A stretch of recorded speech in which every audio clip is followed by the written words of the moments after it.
जी से इंतहाई अदब के साथ मेरी गुजारिश है कि वो तशरीफ लाएं और अपनी बातों से हमारे मजमे को फायदा पहुँचाएं। जनाब मोहम्मद इस्लाम राष्ट्रीय अध्यक्ष, बहुत लंबा समय हो गया है, बहुत देर हो गई है, इसके बावजूद भी जिस मकसद के लिए ये कॉन्फ्रेंस आयोजित की गई है उन बातों को आप लोगों के सामने बहुत ज़्यादा लंबी तकरीर करने के बजाय संक्षिप्त में छोटी सी बातों में कुछ बातें आप लोगों के सामने अर्ज करना चाहता हूँ। मैं भारत मुक्ति मोर्चा नाम का जो संगठन है उस संगठन का राष्ट्रीय अध्यक्ष हूँ। जो संगठन 31 राज्यों में 539 जिलों में 3,500 तहसीलों में 10,000 ब्लॉक में कार्यरत संगठन है और इसके द्वारा पिछले साल से मुस्लिम पर्सनल बोर्ड के माध्यम से जो प्रयास हुआ उसके अंतर्गत भारत मुक्ति मोर्चा भी उस प्रयास में सहभागी है और दोनों ने मिलकर दीन और दस्तूर बचाओ एक तहरीक सारे देश भर में शुरू की गई, जिसके बड़े बड़े कार्यक्रम लाखों की संख्या वाले आंध्र प्रदेश में हुए हैं, तेलंगाना में हुए हैं, महाराष्ट्र में हुए, गुजरात में हुए हैं, राजस्थान में हुए हैं और ये कार्यक्रम लगातार सारे देश भर में जारी है। दीन और दस्तूर बचाव का जो अभियान है, जो तहरीक है, वो एक अलग मकसद के लिए, अलग उद्देश्य के लिए कार्यरत अभियान है। इन बातों को ध्यान में रखते हुए हमने भारत मुक्ति मोर्चा के द्वारा एक और तहरीक चलाने का निर्णय किया है सलमान नदवी साहब के साथ मिलकर। वो तहरीक ये है कि इस देश में मजलूमों का इत्तेहाद कायम किया जाए, मजलूमों में एकता कायम किया जाए। तो मजलूमों में एकता और इत्तेहाद कायम करने के लिए सलमान नदवी साहब के साथ जो अभियान हम लोगों ने शुरू किया, उसके कम से कम 50 कार्यक्रम उत्तर प्रदेश में देने की हमारी योजना है, जिसके अंतर्गत मुजफ्फरनगर, मेरठ, मुरादाबाद और संभल और अभी यहाँ कायमगंज में आपके इस क्षेत्र में एक कार्यक्रम हो रहा है। इस कार्यक्रम में मजलूमों के इत्तेहाद के संबंध में कुछ बातें मैं आप लोगों के सामने रखना चाहता हूँ। सबसे पहले मैं आप लोगों को अर्ज करना चाहता हूँ कि इस देश में मुसलमानों के अलावा भी बहुत सारे मजलूम हैं, बल्कि मैं ये कहना चाहता हूँ कि मुसलमान बहुत पुराने मजलूम लोग नहीं हैं। आज़ादी मिलने के बाद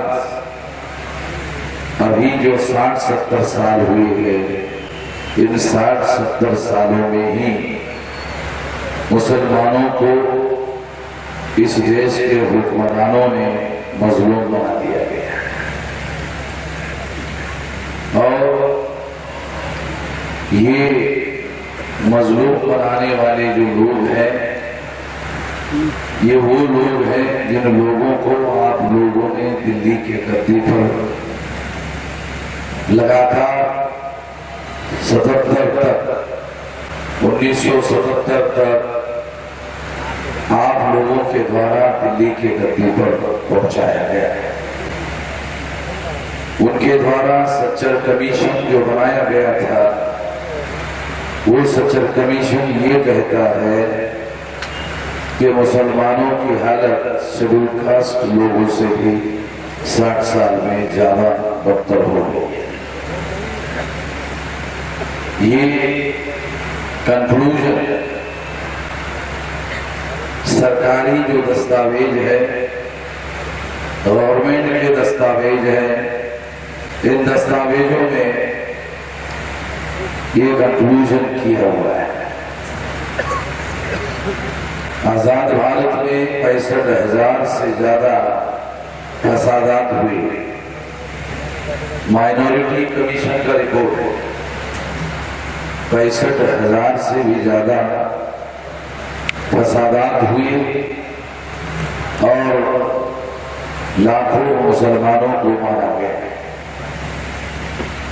ये जो देश में हालात बन रहे हैं, आने वाले समय में ये हालात और ज्यादा बिगड़ने का अंदेशा है।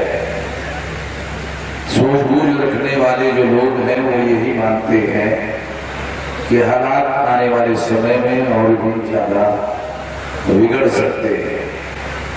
इन बातों को ध्यान में रखते हुए भारत मुक्ति मोर्चा के द्वारा हम लोगों ने, क्योंकि ये बात शायद आप लोगों को पता नहीं है कि आप लोग नए नए मजलूम हैं, हम लोग इस देश में 2-3 हजार साल से मजलूम हैं। कुछ लोगों के दिमाग में ये सवाल पैदा हो सकता है कि यदि आप 2-3 हजार साल से मजलूम हैं तो फिर आप जिंदा क्यों, जिंदा कैसे? ऐसे सवाल आप लोगों के मन में आ सकता है।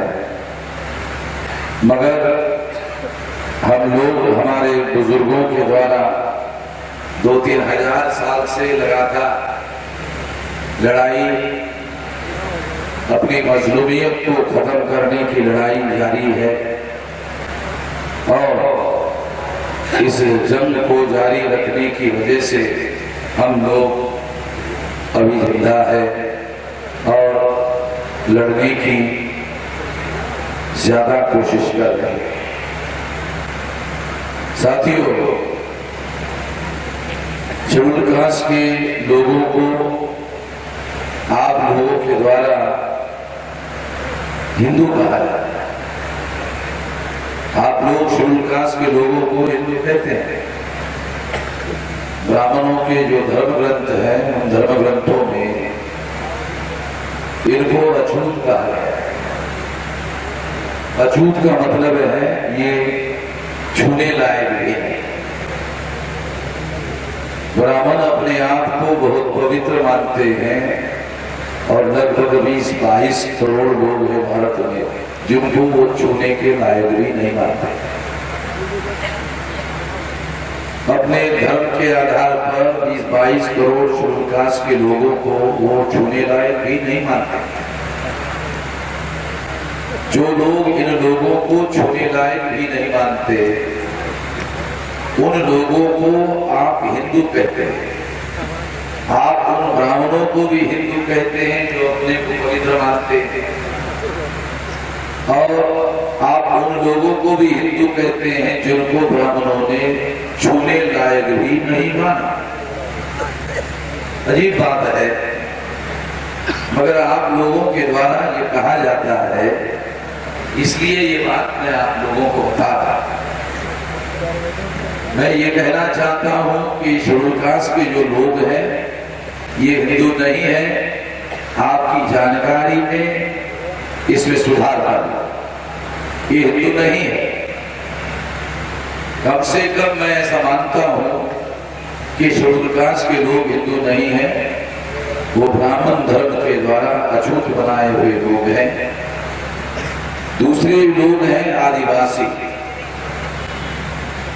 उनकी संख्या भी 8.9% है,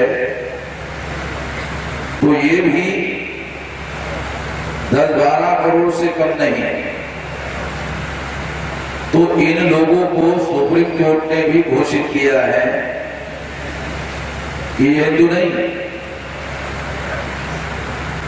जब सुप्रीम कोर्ट ने इनको हिंदू मानने से इनकार किया तो सुप्रीम कोर्ट के ऊपर कोई कोर्ट तो है नहीं, इसलिए इस बात को हम लोगों को स्वीकार कर लेना चाहिए, ये लोग हिंदू नहीं है। आदिवासियों के अलावा नॉमिनिक ट्राइब लोग हैं, सेमी नॉमिनिक ट्राइब लोग हैं, क्रिमिनल ट्राइब लोग हैं, ये लोग भी 10-12 करोड़ से कम नहीं है। मैं ये इसलिए आप लोगों को बता रहा हूं, ये गिनती इसलिए आप लोगों को बता रहा हूं कि ये हिंदू नहीं है मगर आप इनको हिंदू कहते हैं। ब्राह्मणों का एक सामाजिक निजाम है जिसमें वो सबसे ऊपर वालों को ब्राह्मण, उसके नीचे वालों को क्षत्रिय, उसके नीचे वालों को वैश्य और उसके नीचे वालों को शूद्र कहते हैं। तो शूद्र इस देश में 52% लोग, 52% लोग, ये जो 52% लोग हैं ये ब्राह्मण धर्म के अनुसार शूद्र माने जाते हैं।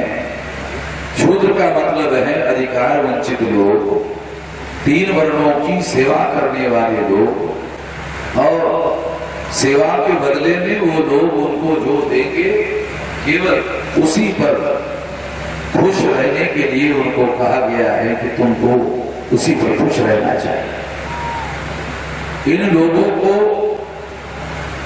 शिक्षा के अधिकार से हजारों सालों से वंचित कर रखा था, शस्त्र धारण करने के अधिकार से वंचित कर रखा था, संपत्ति रखने के अधिकार से वंचित कर रखा था। ये दस्तावेजी प्रमाण मनुस्मृति में है, मैं कोई काल्पनिक बातें नहीं कह रहा हूं, ये डॉक्यूमेंट्री एविडेंस है। और ये जो लोग हैं इन लोगों के घरों में ब्राह्मण लोग शादी लगाने के लिए जाते थे, मगर उनके घरों में वो खाना भी नहीं खाते। मुझे नहीं लगता आप लोगों को इसके बारे में कोई जानकारी है, क्योंकि मैं पिछले 5 साल से भारत भर के मुसलमानों के बीच में विचरण कर रहा हूँ, सलाह मशवरा कर रहा हूँ, और उर्दू में कहा जाए तो तबादला ख्यालात, आपके विचार सुनना, मेरे विचार आप लोगों को सुनाने का मैं 4-5 साल से प्रयास कर रहा हूँ। तो इसके आधार पर मैं ये कह सकता हूँ कि बहुत सारी जानकारी आप लोगों के पास नहीं है, दानिशवरों के पास नहीं है, कॉमन मासेस के पास।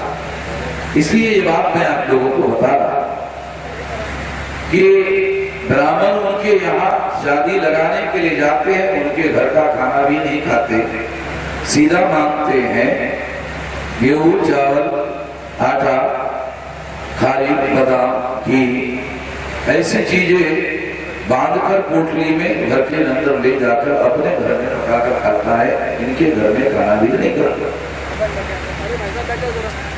मैं मुसलमानों के महाराष्ट्र का रहने वाला हूँ, औरंगाबाद में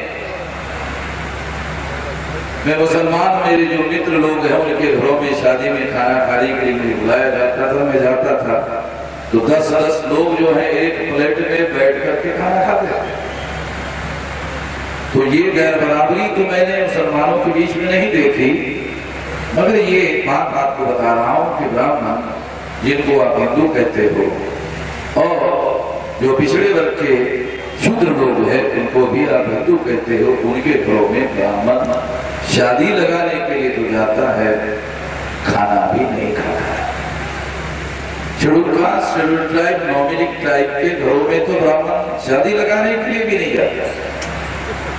मैं ये बात इसलिए आप लोगों को बता रहा हूँ कि ऐसे लोगों को आप हिंदू कहते हो और आप लोग हम लोगों को ब्राह्मणों के कैंप में ढकेल देते।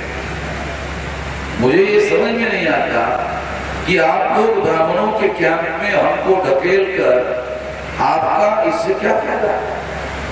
3.5% ब्राह्मण अगर हम लोगों को ब्राह्मणों के कैंप में आप धकेल देते हो तो उनकी तादाद बढ़ जाती है, उनकी संख्या बढ़ जाती है, और उनकी संख्या जब बढ़ जाती है तो दिल्ली के गद्दी पर ब्राह्मण लोग अपना आदमी नॉमिनेट करके प्रधानमंत्री बना देते हैं। अगर ब्राह्मण किसी ग्राम पंचायत में 3.5% वोटों के आधार पर चुनाव लड़ ले तो ग्राम पंचायत का सदस्य नहीं चुनवा सकते, तो ग्राम पंचायत का सरपंच कहां से बनाएंगे? जो लोग अपने संख्या के बल पर ग्राम पंचायत का सरपंच नहीं बना सकते, वो देश की पंचायत का प्रधानमंत्री नियुक्त कर रहे हैं। क्यों कर रहे हैं?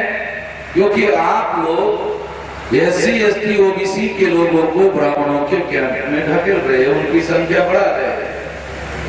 उनके अकाउंट में आप लोग ब्राह्मणों के अकाउंट में हम लोगों को आप जमा कर रहे हैं, हमारा अकाउंट जीरो।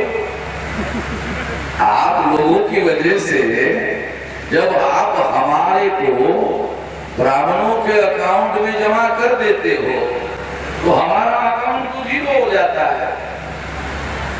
मैं ये मानता हूं कि हिंदू ब्राह्मणों के गुलाम माने जाते हैं। पता नहीं आप लोग इस बात को जानते ही नहीं जानते, मगर हम ऐसा मानते हैं कि हिंदू ब्राह्मणों के गुलाम, और इसलिए हम किसी भी स्थिति में अपने को गुलाम मानने के लिए राजी नहीं। मगर हम लोग 2-3 हजार साल के सताए हुए लोग हैं, दबाए हुए लोग हैं, पीड़ित लोग हैं, इसलिए हम कहते हैं कि हम लोग मजलूम। 6000 जाति के अंदर हम लोगों को तकसीम किया गया। जब किसी को छोटे छोटे टुकड़ों में बांटा जाता है, आप लोग कहते हो कि डिवाइड एंड रूल ये अंग्रेजों का कार्यक्रम था, आप लोग गलत है। ये डिवाइड एंड रूल अंग्रेजों का कार्यक्रम नहीं था। अंग्रेजों के आने के पहले ब्राह्मणों ने इस देश के इंसानियत को 6000 टुकड़ों में तकसीम किया था, 2-3 टुकड़ों में नहीं। तो अंग्रेजों ने तो ब्राह्मणों से सीखा। ये बात दुरुस्त कर लेनी चाहिए, जान लेनी चाहिए।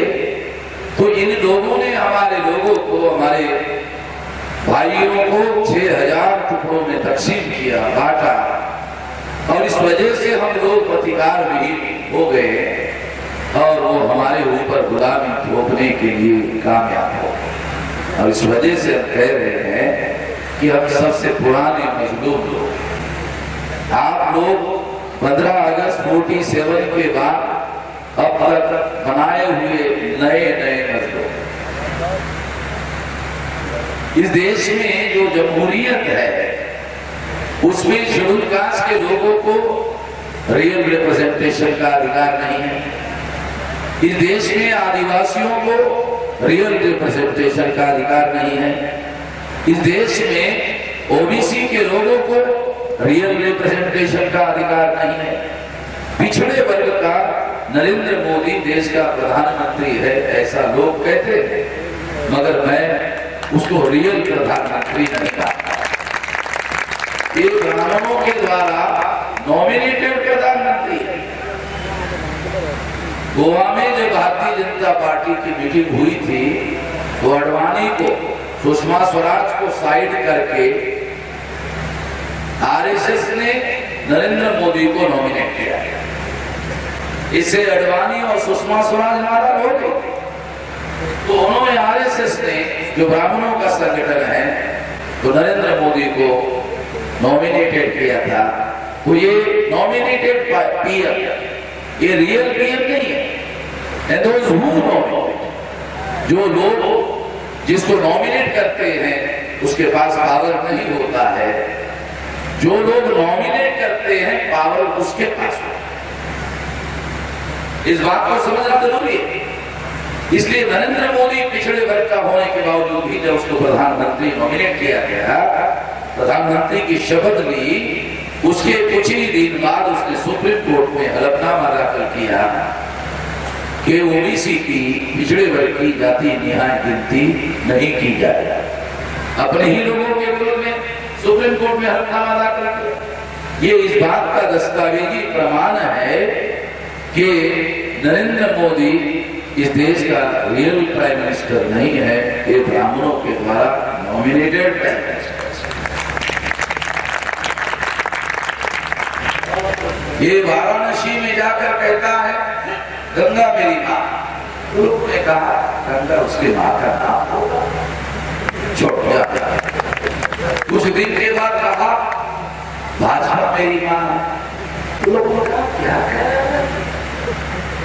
फिर कुछ दिन के बाद कहा भारत माता मेरी माँ। लोगों ने कहा इसके ऊपर ज्यादा ध्यान देना ठीक नहीं। नरेंद्र मोदी मथुरा गया और मथुरा में जाकर कहने लगा कि यहाँ तो गंगा तो है नहीं, तो जमुना है, तो जमुना भी मेरी माँ है। तो लोगों ने कहा कि नरेंद्र मोदी की चार माँ। ये आदमी केवल वहां के बारे में बात करता है, बाप के बारे में बात ही नहीं, केवल मां के बारे में बात करता है, बाप के बारे में बात ही नहीं करता है। और कोई बेटा बगैर बाप का कैसे है? बिल्कुल नहीं हो सकता। हम तो नहीं मानते, बाप जरूर होगा। नरेंद्र मोदी प्रधानमंत्री होकर जब साल पूरा हुआ, साल पूरा होने के बाद नरेंद्र मोदी अपना सारा मंत्रिमंडल लेकर आरएसएस की जो मीटिंग दिल्ली में हो रही थी, तो मोहन भागवत के सामने शरणागत हो गया। जबकि संविधान में ये लिखा हुआ है कि देश का एक प्रधानमंत्री होगा, उसका एक मंत्रिमंडल होगा, मंत्रिमंडल की सलाह से प्रधानमंत्री काम करेगा और जो निर्णय लेगा वो निर्णय के बारे में संसद के प्रति जवाबदेह होगा, आरएसएस के प्रति जवाबदेह होगा, विश्व हिंदू परिषद के प्रति जवाबदेह होगा या बजरंग दल के प्रति जवाबदेह होगा। ऐसा संविधान में लिखा हुआ नहीं है। संसद के प्रति जवाबदेह होगा ऐसा लिखा हुआ है। मगर नरेंद्र मोदी आरएसएस के प्रमुख मोहन भागवत के सामने जाके सरेंडर हो गया और सारी दुनिया ने देखा कि नरेंद्र मोदी का बाप कौन है। उसके बारे में वो बता ही नहीं रहा था और इस तरह से लोगों को मालूम हो गया कि नरेंद्र मोदी का बाप कौन है। मैं ये बात इसलिए आप लोगों को कह रहा हूं कि पिछड़े वर्ग के लोगों को ये कहा जाता है कि तुम्हारा प्रधानमंत्री है, तो हम लोग सारे देश भर में घूम घूम कर बता रहे हैं कि ये हमारा प्रधानमंत्री नहीं है। इसलिए आपको भी हमारी भावनाओं से अवगत कराने के लिए मैं ये बातें आप लोगों के सामने कह रहा हूं।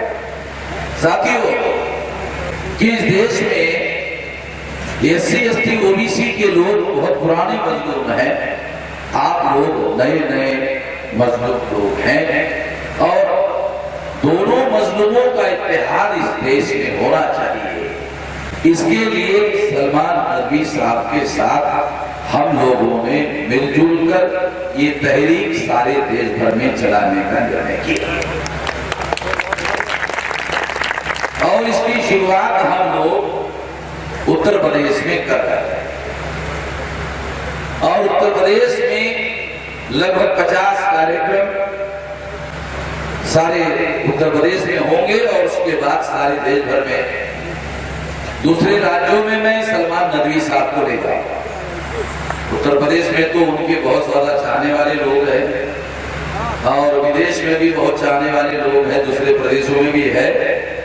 तो मेरा जो संगठन सारे देश भर में फैला हुआ है, उस संगठन के प्लेटफॉर्म पर बहुत सारे कार्यक्रम सारे देश भर में मैं उनके कार्यक्रम वहां लगाने के लिए ले जाऊंगा ताकि एक मैसेज, एक संदेश जाए कि अब इस देश में मजलूम लोग अपने ऊपर होने वाले अन्याय को ज्यादा देर बर्दाश्त करने के लिए तैयार नहीं। आपकी अलग पिटाई हो रही है, हमारी अलग पिटाई हो रही है। ऐसा नहीं है कि हमारी पिटाई नहीं हो रही, हमारी भी पिटाई हो रही है। आप लोगों को हमारे से और हम लोगों को आप लोगों से भिड़ाया जाता है। आप लोगों को ये मैं बताना चाहता हूं कि ब्राह्मण लोग जैसे गैर मुसलमानों को अगर आप मुसलमान बनाना चाहते हैं, वो आपके कुरान में मसावत है, वो आप दूसरों को मसावत की वजह से गैर मुसलमानों को मुसलमान बना सकते।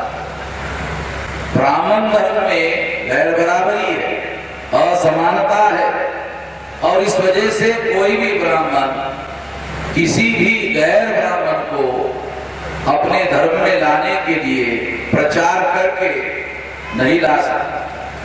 वो ये मानता है कि जन्म के आधार पर लोग ऊंचे होते हैं, उनका सिद्धांत है जन्म के आधार पर। कुरान तो ऐसा नहीं मानता। मोहम्मद साहब का जो संदेश है वो भी ये नहीं मानता कि जिनका किरदार बेहतर है वो लोग जो है बड़े मानने लायक माने जा सकते हैं। मगर ब्राह्मणों के यहाँ ये लिखा हुआ है, वो कहते हैं कि हम तो केवल जन्म से ही श्रेष्ठ हैं, दूसरों के मुकाबले में हम जन्म से श्रेष्ठ हैं। तो इसलिए ऐसे धर्म में दूसरे लोग दाखिल नहीं हो सकते और वो लोग प्रचार करके उनको अपने धर्म में दाखिल नहीं कर सकते। ब्राह्मण लोग पैदा करके भी अपनी संख्या नहीं बढ़ा सकते। आप लोगों को याद होगा कि अशोक सिंघल मरने के पहले ब्राह्मणों को सलाह देकर गए कि 4-4 बच्चे पैदा करो। कुछ माताएं हैं, उन्होंने कहा 6-6 करो। एक माता ने कहा 10-10 करो।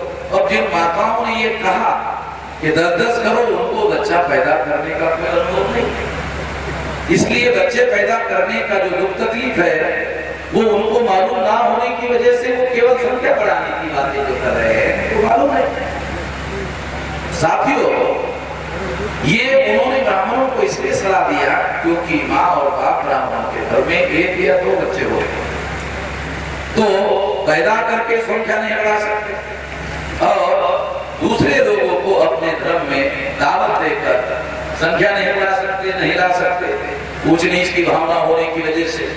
इसलिए ये लोग अल्पसंख्याक लोग हैं और अल्पसंख्याक होने के बावजूद भी देश की सारी सत्ता, जहां कानून बनाने वाली सत्ता है, जहां इंतजामिया है, जो देश का इंतजाम व्यवस्थापन देखने की व्यवस्था है, वहां पर भी उन लोगों ने 80% से ज्यादा कब्जा किया। और इतना ही नहीं बल्कि जो जुडिशियरी है, न्यायालय है, वहां भी 98% से ज्यादा कब्जा किया हुआ। मीडिया जो 4 प्रकार का है, electronic media, print media, traditional media, vocal media, सारे मीडिया पर कब्जा किया हुआ। तो इस देश में जमहूरी निजाम होना चाहिए था। जमहूरी निजाम के बजाय इस देश में ब्राह्मणों ने अपना निजाम लाया और इस वजह से मजलूमों की हालत ज्यादा खराब हो गई। 83% ये वर्ल्ड बैंक का आंकड़ा है, 83% लोग भूखमरी और अर्ध भूखमरी के शिकार है इस देश में। तो ऐसी सिचुएशन में, ऐसे परिस्थिति में मजलूम और मजलूमों को दोनों को इकट्ठा करने की बहुत ज्यादा जरूरत है और इस जरूरत को ध्यान में रखते हुए ही हम लोगों ने निर्णय किया कि नदवी साहब, सलमान नदवी साहब के साथ मिलकर एक सारे देश भर में खास तौर पर मजलूमों के इत्तेहाद के बारे में एक तहरीक खास तौर पर चलाई जाए और एक ताकत, एक शक्ति निर्माण की जाए, क्योंकि जालिमों को रोकने के लिए कमजोर लोग जालिमों को रोक नहीं सकते। कमजोरों को इकट्ठा आकर शक्ति निर्माण करनी पड़ती है, तो उस शक्ति के बल पर जालिमों को रोका जा सकता है। मैं आप लोगों को इस तहरीक जालिमों को रोकने के लिए, मजलूमों का इत्तेहाद निर्माण करने के लिए आपको दावत देता हूँ। आप इस दावत को स्वीकार करेंगे। इस आशा और विश्वास के साथ मैं अपनी बात यहीं पर समाप्त करता हूँ। आप बहुत लंबा समय हो गया, ज्यादा समय हो गया है, मैं बहुत ज्यादा लंबी बात नहीं करना चाहता हूँ। धन्यवाद।